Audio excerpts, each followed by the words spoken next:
ఇంకొక విషయం ఏమంటే సమస్యని జయించగలుగుతావు. ఇంకొక విషయం ఏమంటే వ్యాధిని జయించగలుగుతావు. హల్లెలూయా. అదే కాకుండా దేవుడు ఇంకొక కార్యం కూడా చేశాడు. ఏమంటే ఆయన తిరిగి రాబోతున్నాడు. హల్లెలూయా. ఆయన తిరిగి మనల్ని కూడా ఏం చేశాడు తెలుసా? నా బిడ్డలు ఆయన సృష్టిగా ఆయన రూపంలో ఆయన స్వరూపంలో మనం చేసుకున్నాడు కదా. ఆయన అనాథలుగా విడిచిపెట్టలేదు. ఈ లోకంలోనే జీవించాలని కూడా ఆయనకి ఇష్టం లేదు. ఆయనతో పాటు ఆయనలాగా ఇప్పుడు రాజకుమారుడు ఏమవ్వాలనుకుంటాడు? రాజు చెప్పండి. రాజు ఇప్పుడు ఒక రాజు ఉన్నాడు, ఆ రాజుకి ఒక కొడుకు ఉన్నాడు. ఆ కొడుకు ఏమవ్వాలనుకుంటాడు? రాజు ఏమవ్వాలనుకుంటాడు? రాజు కావాలని అనుకుంటాడు. ఒక డాక్టర్ కొడుకు ఏమనుకుంటాడు? డాక్టర్ కావాలని అనుకుంటాడు.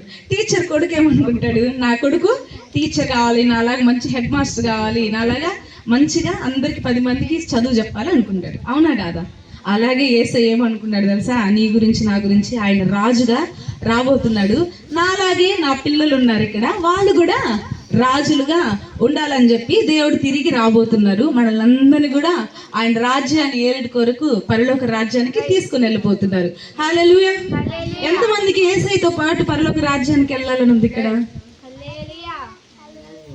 ఎంతమందికి అయితే ఉందో, ఇప్పుడు ఎంతమంది చేతులు ఎత్తుతారో వాళ్ళందరూ కూడా ఏం చేయాలి? ఎందుకంటే మీకు ముందు ఒక మాట చెప్పిన, యేసయ్యని పరలోక రాజ్యంలో ఏమని పిలుస్తారు తెలుసా? పరిశుద్ధుడు పరిశుద్ధుడు అని చెప్పి ఆయన్ని కొనియాడుతూ ఉంటారు. ఎప్పుడు పరిశుద్ధుడు పరిశుద్ధుడు అని చెప్పి అంటా ఉంటారు. ఇప్పుడు యేసయ్య పరిశుద్ధుడు అయినప్పుడు మనం కూడా ఎలా ఉండాలి? పిల్లలు, యేసయ్య పిల్లలు ఎలా ఉండాలి? పరిశుద్ధంగా ఉండాలి. ఆయన పాపం లేకుండా ఉన్నాడు కాబట్టి మనం కూడా ఎలా ఉండాలి? పాపం లేకుండా ఉండాలి. అప్పుడు మాత్రమే మనం యేసయ్య దగ్గరికి వెళ్ళగలుగుతాం. ఓకేనా? మనము ఎవరిని హర్ట్ చేయకూడదు, ఎవరిని కూడా బాధ పెట్టకూడదు, మన మాటల చేత బాధ పెట్టకూడదు, తర్వాత మనం దొంగతనం చేయకూడదు. ముఖ్యంగా తల్లిదండ్రుల మాటకి మంచిగా వినాలి, తల్లిదండ్రుల మాటని వినాలి. ఎవరైతే తల్లిదండ్రుల మాట వినకుండా ఉంటారో వాళ్ళు యేసయ్యకి ఇష్టం ఉండరు. యేసయ్యకి పిల్లలంటే చాలా ఇష్టము, తల్లిదండ్రుల మాట వినే పిల్లలంటే ఇంకా ఇష్టము. సరేనా? మీరు ఇంకా తల్లిదండ్రుల మాట వినే పిల్లలుగా ఉండాలనుకుంటున్నారా, లేకపోతే తల్లిదండ్రుల మాట వినకుండా ఉండే పిల్లలుగా ఉండాలనుకుంటున్నారా? చెప్పాలి. అమ్మ నాన్న మాట వింటారా? వింటారు కదా. చక్కగా అమ్మ నాన్న మాట వినాలి, స్కూల్కి వెళ్ళాలి, బాగా చదువుకోవాలి, టీచర్ చెప్పిన మాట వినాలి. మనం ఎవరిని కూడా స్కూల్లో ఫ్రెండ్స్ కానీ ఎక్కడ కూడా మనం దొంగతనం చేయకూడదు. ఇక్కడ పెద్దవాళ్ళు కూడా మనం ఏ తప్పు కూడా మనం చేయకూడదు. ఇతరులతో తప్పుగా మనం మాట్లాడకూడదు. ఒక తప్పుడు ఆలోచన మనలో ఉండకూడదు. మనం పరిశుద్ధంగా జీవించినప్పుడు మాత్రమే యేసయ్యతో కూడా మనం కూడా పరిశుద్ధులుగా ఉండగలుగుతాం. ఓకేనా? మీకు తెలుసా స్వర్గం మనం చనిపోయిన తర్వాత ఎక్కడికి వెళ్తాము? స్వర్గానికి వెళ్తామా? మామూలుగా స్వర్గానికి వెళ్తామా, నరకానికి వెళ్తామా? రెండు ఉంటాయి. పాపం చేసిన వాళ్ళు ఎక్కడికి వెళ్తారు? పుణ్యం చేసిన వాళ్ళు పెద్దలు మీరున్నారు చెప్పండి. పుణ్యం చేసిన వాళ్ళు ఎక్కడికి వెళ్తారమ్మా? స్వర్గానికి వెళ్తారు. పాపం చేసిన వాళ్ళు ఎక్కడికి వెళ్తారు? నరకానికి వెళ్తారు. నరకానికి వెళ్తారు కదా. అక్కడ ఏముంటుందంటే ఇప్పుడు ఇంతసేపు నేను ఏం చెప్పినా దేవుని యొక్క రాజ్యం ఎలా ఉంటుందో చెప్పిన, నరకం కూడా ఎలా ఉంటుందో చెప్తాను. అక్కడ వచ్చి అగ్ని ఆరదంట, పురుగు చావుదంట. ఇప్పుడు మనకిచ్చిన శరీరానికి చావు ఉంటుంది, మరణం అనేది మన శరీరానికి మాత్రమే ఉంటుంది. ఇప్పుడు నేను మాట్లాడే మాట వస్తుందా? నా ఆత్మ ఉందా? ఆ మాట కనిపిస్తుందా మీకు? మాట కనిపిస్తుందా? కానీ నా మాట మాత్రమే వినిపిస్తుంది. ఈ ఆత్మకి ఏముండదు, చావు ఉండదు. కానీ ఆ ఆత్మ చనిపోవాలంటే ఎక్కడికి వెళ్ళి చనిపోవాలి తెలుసా? అక్కడ నిత్య నరకాగ్నికి వెళ్తేనే అక్కడ కూడా చనిపోదు, కానీ ఎప్పుడు కూడా అగ్నిలో కాలుతూ ఉంటుందన్నమాట. ఓకేనా? పురుగు చావదు, అగ్ని ఆరదు. అక్కడ మన ఒక ఆత్మ కూడా చావదు, ఆరదు. ఎట్లుంటది? ఒక నిప్పును పట్టుకుంటే ఎట్లుంటది? కాలుతుంది కదా. కానీ అక్కడ ఏముంటది? తరతరములకు అగ్ని ఉంటుంది. అక్కడ మనం చేసిన పాపాలకి అన్నిటికీ ఎక్కడ తెలుసా మనము అనుభవించాల్సి వస్తుంది? ఆ అగ్నిలో వెళ్ళి అనుభవించాల్సి వస్తుంది. కాబట్టి ఇప్పుడే మనకి ఈ శరీరంలో ఎప్పుడైతే ఈ ఆత్మ ఉంటుందో అప్పుడు వరకే మనకేముంటుంది? సమయం ఉంటుంది. అప్పటి వరకే మనకి సమయం ఉంటుంది. అప్పుడే మనం ఏం చేయాలి? యేసయ్య దగ్గరికి వెళ్ళి, యేసయ్యా నేను ఈ పాపం చేసిన, నన్ను క్షమించండి. ఎందుకంటే నా పాపం కొరకు మాత్రమే రక్తం చిందించింది ఎవరు? యేసు ప్రభు మాత్రమే. ఎవరైనా నీ తల్లిదండ్రులు ఇంతవరకు నీ పాపం కొరకు నేను చనిపోతానని చెప్పి ఎవరైనా చెప్పి వాళ్ళు రక్తం చిందించిన వారు ఉన్నారా? లేరు. సరే నీ కొరకు నేను చచ్చిపోతాను అని చెప్పి ఎవరైనా చనిపోయిన వాళ్ళు ఉన్నారా? లేరు. కానీ యేసయ్య మాత్రమే నీ పాపం కొరకు, నా పాపం కొరకు, నీ దోషం కొరకు, నా దోషం కొరకు, మనం తెలియకుండా చేసినటువంటి పాపాల కొరకు ఆయన ఏం చేశారంట? మనకి బదులుగా ఆయన మరణించారు. ఆయన రక్తం మాత్రమే పరిశుద్ధమైన రక్తము. ఆ రక్తంలో మాత్రమే విమోచన. ఆ రక్తం ద్వారా ఎవరైతే కడుగబడతారో వాళ్ళే పరలోక రాజ్యానికి వెళ్ళగలుగుతారు. వేరెవ్వరు కూడా పరలోక రాజ్యానికి వెళ్ళలేరు. దేవుడు వాక్యం సెలవిస్తుంది, నేనే మార్గమును, సత్యమును, జీవమును అయి ఉన్నాను. నా ద్వారా తప్ప ఎవరు కూడా పరలోక రాజ్యానికి చేరలేరు అని చెప్పి దేవుడు వాక్యం సెలవిస్తుంది. మనందరూ కూడా పరిశుద్ధంగా జీవిద్దామా వద్దా? జీవించాలి. పరిశుద్ధంగా జీవించాలంటే ఏం చేయాలి? మరి నువ్వు ఉండలేని పరిస్థితులు, పరిశుద్ధంగా ఉండాలంటే మన వల్ల అవుతుందా? అందుకే మన వల్ల కాదు, మనం జయించలేమనే యేసయ్య మన పక్షాన ఆయన జయించాడు. కాబట్టి ఎందరైతే యేసయ్యని ఆశ్రయించి, యేసయ్య ఈ తాగుడు నుంచి నన్ను విడుదల చేయండి, ఈ యొక్క వ్యసనం నుంచి నన్ను విడుదల పరచండి, ఈ యొక్క చెడ్డ కార్యం నుంచి నన్ను విడుదల పరచండి అని ఎప్పుడైతే మనం అడుగుతామో యేసయ్య ఖచ్చితంగా ఆయన మనల్ని విడుదల పరుస్తారు. మన వల్ల కాదు అని చెప్పి మనం దాంట్లోనే ఉన్నామనుకో ఎక్కడికి వెళ్తామని చెప్పిన? నరకానికి ఖచ్చితంగా వెళ్తాం. మన వల్ల కాదు, మనం చేయలేము, మన ఆ తాగుల్లోనే, ఆ ఒక మధ్యలోనే మునిగిపోయి తేలిపోయి లాస్ట్ చివరి వరకు మనం అలాగనే జీవించి చనిపోయినామంటే ఖచ్చితంగా నరకానికే పోతాం. ఎప్పుడైతే యేసయ్యని మనం ఆశ్రయించి, ఆయన ఒక్కడే, మీకు చెప్పిన ఆయన ఒక్కడే మనల్ని ఏం చేస్తాడు? విడుదల చేస్తారు. కాబట్టి ఎప్పుడైతే మనం యేసయ్యని ఆశ్రయించి, యేసయ్య నన్ను విడుదల చేయని అడిగితే ఖచ్చితంగా దేవుడు మనల్ని విడుదల చేస్తారు. హల్లెలూయా. చిన్నపిల్లలందరూ అడుగుతారా? యేసయ్య నా పాపాన్ని క్షమించండి. మనం దొంగతనం చేస్తుంటాం కదా, కొన్నిసార్లు అబద్ధం చెప్పుకుంటాం. మమ్మీకి ఎక్కడ పోయినా ఉంటే ఇంకొక షాట్కి వెళ్ళినాను మమ్మీ అని అబద్ధం చెప్పుకుంటాం కదా. చెప్పుకోవచ్చు. మనం చూసామంటే 2024 సంవత్సరంలో ఎంతమంది మరణించారో మనం లెక్క కట్టలేము. ఎంతోమంది చనిపోయిన వాళ్ళు ఉన్నారు. చిన్న బిడ్డల నుంచి ముసలి వారి వరకు కూడా ఎంతోమంది చనిపోయిన వారు ఉన్నారు. కానీ మీరు, నేను ఈరోజు ఇక్కడ బ్రతికి నిలబడుకొని నేను మాట్లాడుతా అంటే, కూర్చొని మీరు వింటా అంటే ఎందుకున్నామంటే ప్రతి ఒక్కరి మీద దేవుని యొక్క ప్రణాళిక, ఉద్దేశం అనేది ఉంది. దేవుడు ఏం చేశాడంటే ఒక చెట్టు చూశాడనమాట. ఎందుకంటే ఒక వనంలో ఒక చెట్టును చూశాడు. ఆ చెట్లో కొన్ని సంవత్సరాలైనా కూడా ఏముండవంట? ఫలాలే ఉండవు. ఆ చెట్టు కాయలేదనమాట. ఆ దేవుడు ఆ దగ్గరికి వెళ్ళి, ఆ ఒక చెట్టు ఒక తోటమాల దగ్గరికి వెళ్ళి ఆ యొక్క యజమానుడు వస్తాడనమాట. వచ్చి, అయ్యో తోటమాలి ఈ చెట్టు నరికే, ఎందుకు? చాలా రోజులైంది కదా, ఇది ఏం ఫలాలు లేవు, ఏమి లేవు.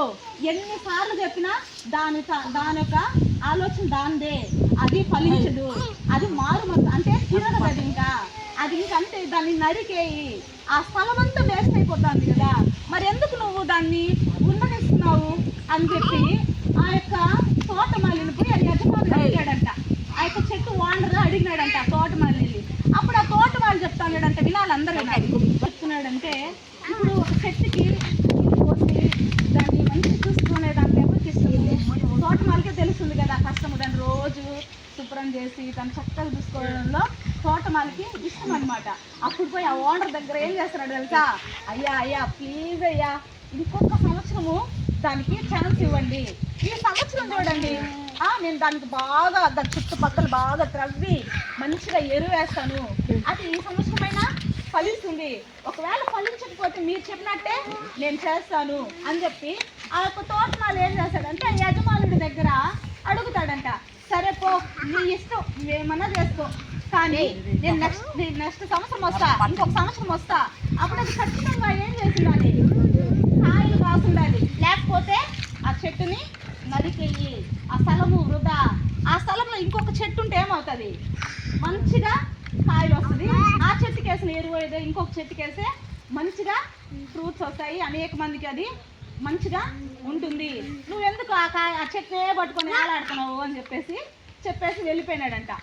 అలాగనే ఒక యజమానుడికి ఎలా అయితే ఆ తోటమాలి వెళ్ళి అయ్యా ఇంకొక సంవత్సరం అని చెప్పి అడిగి బతిమలాడుతున్నాడు, యేసయ్య కూడా మన పక్షాన ఏం చేస్తాడో తెలుసా?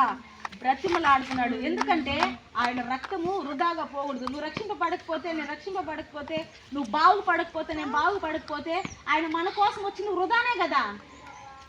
మనకి రక్షణ ఇచ్చింది, రక్షణ తెచ్చింది వృధానే కదా. కాబట్టి యేసయ్య ప్రతిరోజు మనం అనేక సార్లు ఈ మాటలు వింటున్న పెద్దవాళ్ళకి కూడా చెప్పేది అంటే, తిరగండి, పాపాన్ని విడిచిపెట్టండి, యేసయ్య నన్ను క్షమించండి, నాకు ఈ పాపం వద్దు అని చెప్పి ఆయన దగ్గర అడిగి ప్రాధేయపడండి. చూడండి, త్రాగడం వల్ల మీకు ఏమొస్తుంది? మంచి ఒక ఏమన్నా కొండలుగా ఏమన్నా వజ్రాలు మూట వస్తుందా? అనేకమైన కార్యాలు చెడ్డ పనులు చేయడం వల్ల ఏమొస్తుంది? మనకేమన్నా మంచి బిల్డింగ్లు వస్తాయా? ఏమి రావు. తాగడం వల్ల మన ఆరోగ్యము చెడిపోతుంది. అదే అక్కడ కుటుంబంలో ఏముండదు, సమాధానం అనేది ఉండదు, ఒకరికొకరి మధ్య మంచితనం అనేది ఉండదు, పిల్లలు బాధింపబడతారు దానివల్ల. అన్నిటికీ కారణం ఏంది? ఒక త్రాగుడే కదా. దాన్ని విడిచిపెడితే మన జీవితం ఎంత బాగుంటుంది, మన కుటుంబం ఎంత బాగుంటుంది. ఆ డబ్బులు ఏదో మనం చేర్చి పెట్టుకుంటే ఇంకొక దానికి ఉపయోగపడుతుంది కదా, మన పిల్లలకు ఉపయోగపడుతుంది కదా, కుటుంబంలో అనేక విషయాలకి ఉపయోగపడతాయి కదా డబ్బులన్నీ. వ్యర్థమే కదా మనం చేసినటువంటి. కానీ ఈ రోజుకి కూడా మనము త్రిప్పబడకపోయినా అనేక సార్లు మనము ఈ మాటలు విన్నప్పటికి కూడా నేను ఈ కార్యాన్ని విడిచిపెట్టను అని చెప్పి నువ్వు మొండిగా ఉన్నా కూడా యేసు ఏం చేస్తున్నాడు తెలుసా? అయ్యా, ఈ 2024 సంవత్సరం వదిలే అయ్యా, ఈ 2025 సంవత్సరమైనా వాడిని ఖచ్చితంగా నేను మారుస్తాను అయ్యా, వాడిని నేను ఎలా అయినా నా రక్తం చేత వాడిని కడిగి నేను పరిశుద్ధపరుస్తానేసయ్యా అని చెప్పి ఆయన మొర పెడుతున్నారు ప్రతిరోజు. సరేనా? మనము కానీ ఆ ఒక్క ఈ మాటలు కానీ నిర్లక్ష్యం చేస్తే మనకి ఇంకొక రోజు ఉంటుందో లేదో, ఇంకొక సంవత్సరం మన జీవితంలో ఉందో లేదో మనల్ని మనమే ప్రశ్నించుకోవాలి. మనల్ని మనమే మనం ఒకసారి చెక్ చేసుకోవాలి, శోధించుకోవాలి, మనల్ని మనమే ఒకసారి పరిశోధించుకోవాలి. ఓకేనా? మనం ఏదో వెళ్తున్న రోజులన్నీ వెళ్ళిపోతున్నాయని కాదు, ప్రతిరోజు మనది కాదు. నిజమా కదమ్మా? ప్రతిరోజు మనది కాదు. రోజులు ఎలానో ఉన్నాయి. ఏ రోజు ఎవరికి ఏ ఒక అపాయం ఉందో తెలీదు, ఎవరు ఎలాగ మరణిస్తారో తెలీదు. ఇదే రక్షణ దినము. ఓకేనా? ఈ రోజే మనము రక్షింపబడాలి. ఈ రోజే అందరూ మనం కళ్ళు మూసుకున్నాం. ఎవరైతే నేను ఈ పాపం నుంచి, త్రాగు నుంచి విడుదల పొందలేకపోతున్నాను, ఫోనోగ్రఫీస్ అంటే చెడ్డ వీడియోలు, ఫోన్లో అనేక మంది యవ్వనస్తులు చెడ్డ వీడియోలకి బానిసలు అయిపోయి ఉన్నారు. ఎంతో మంది యవ్వనస్తులు ఏం చేస్తారు, గంజాయికి బానిసలు అయిపోయి ఉన్నారు.